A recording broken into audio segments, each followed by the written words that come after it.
So I'm going to show you how to use an interactive technology tool in your classroom. That's a simple website and it's free, so anyone can have access to it. So I'm going to start by just going to Google. You can type it directly in the search bar though once you're comfortable, but we're going to type in PBS Kids, and then we're going to go right here to the first site.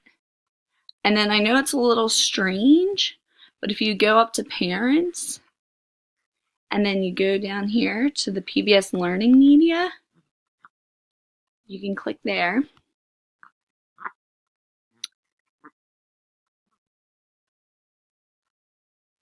And you can search by subject, by grade, by standards. So we'll go here to grade. So we're going to go to pre-K.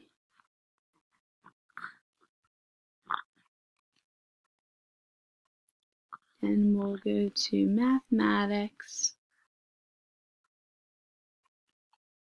And you can use this for more than just game-based learning. Here's some videos that you can show to your class to make it more interactive.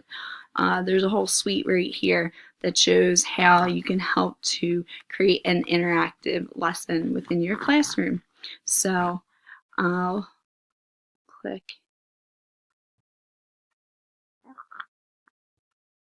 here for a video, and that was already brought up. And then we can clear the filters. You can go back up here to subject. We can go to mathematics.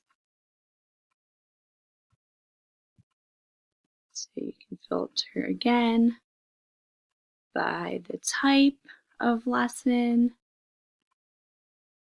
the grade, and it'll bring up different options for you for interactive learning. That's just one way that we can use technology in the classroom, and it's simple and it's free, and now you have this resource to go back and check how to get there whenever you need to.